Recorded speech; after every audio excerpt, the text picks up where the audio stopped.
नमस्कार प्रिय दर्शक बंधु। आज हम एक नई कहानी के बारे में जानेंगे। ये कहानी महान राजा विक्रमादित्य और बेताल की है। अगर आपको यह कहानी अच्छी लगे तो कृपया एक सब्सक्राइब कर देना। आपकी समर्थन से हमें और भी नई नई कहानियां बनाने की प्रेरणा मिलेगी। चलिए कहानी को शुरू करते हैं। राजा विक्रमादित्य अपने साहस और बुद्धिमत्ता के लिए पूरे राज्य में प्रसिद्ध थे। उनके पराक्रम के किस्से दूर दूर तक फैले हुए थे। एक रात उनके पास तांत्रिक योगी शिवदत्त आए और बोले, आपकी वीरता को मैंने भी सुना है, परंतु यदि आप सच में वीर और बुद्धिमान हैं, तो मुझे एक कार्य सौंपने की अनुमति दें। आपका कार्य क्या है योगी? आपको श्मशान भूमि में जाकर बेताल को पकड़कर मेरे पास लाना होगा।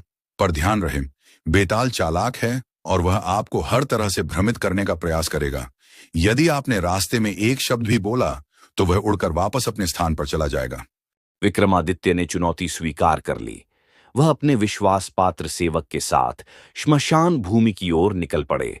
वहां पहुंचने पर उन्होंने एक पुराने पेड़ पर उल्टा लटका हुआ बेताल देखा।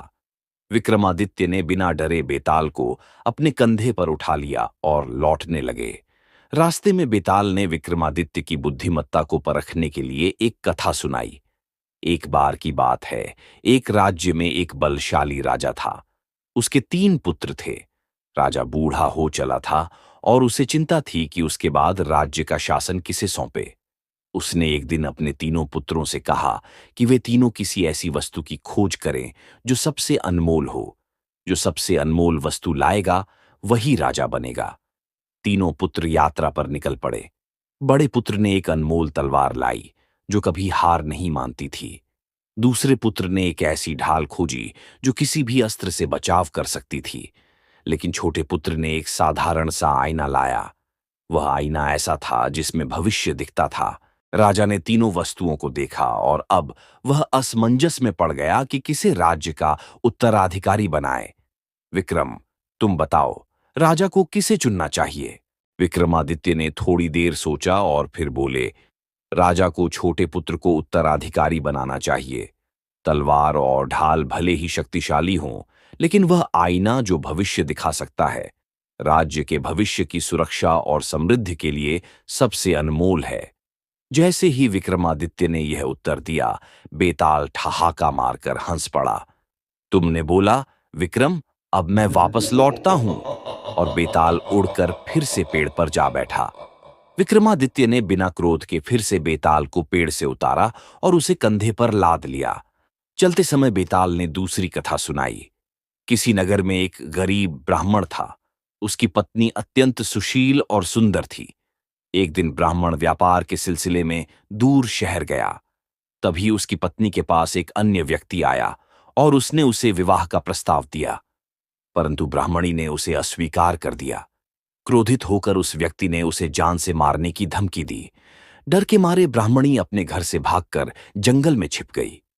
वहां उसकी मुलाकात एक राजकुमार से हुई। राजकुमार ने उसकी मदद की और उसे अपने महल में सम्मानपूर्वक स्थान दिया।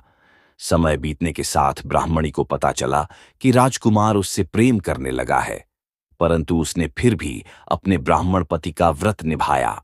कुछ महीनों बाद ब्राह्मण वापस आया और अपनी पत्नी को खोजने निकला। विक्रम, बताओ, ब्राह्मण ने अपनी पत्नी को पाकर क्या किया होगा? विक्रमादित्य ने बिना किसी झिझक के उत्तर दिया, ब्राह्मण ने अपनी पत्नी को सम्मान के साथ स्वीकार किया होगा, क्योंकि वह एक पतिव्रता नारी थी जिसने हर संकट में अपने धर्म का पालन किया। जैसे ही विक्रमादित्य ने यह कहा, बेताल फिर से हंस पड़ा। तुमने फिर से बोला, विक्रम, अब मैं फिर से उड़ता हूं। और वह फिर से उड़कर पेड़ पर जा बैठा। यह क्रम कई बार चलता रहा। हर बार विक्रमादित्य बेताल को पकड़कर लाते और बेताल एक नई कथा सुनाकर उनके मौन को तोड़ देता। लेकिन विक्रमादित्य ने हार नहीं मानी। अंत में बेताल ने विक्रमादित्य से कहा, हे राजा, तुम सचमुच अद्भुत हो। तुम्हारी बुद्धिमत्ता और साहस ने मुझे बहुत प्रभावित किया है। अब मैं तुम्हारे साथ चलूंगा, लेकिन एक चेतावनी देना चाहता हूं। जिस तांत्रिक योगी ने तुम्हें मेरे पास भेजा है वह दुष्ट है। वह मेरे बलिदान से अमर होना चाहता है। यदि तुम उसे मेरे हवाले कर दोगे तो वह तुम्हें धोखा देगा और तुम्हारा भी नाश करेगा। विक्रमादित्य ने बेताल की बात को ध्यान में रखा। जब वह तांत्रिक के पास पहुंचे तो उन्होंने उसकी चालाकी को भांप लिया और बेताल की सहायता से उसे परास्त कर दिया।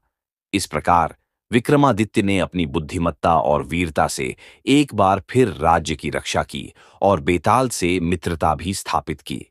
उनका यह साहसिक सफर सदियों तक लोगों की कथाओं में अमर रहा।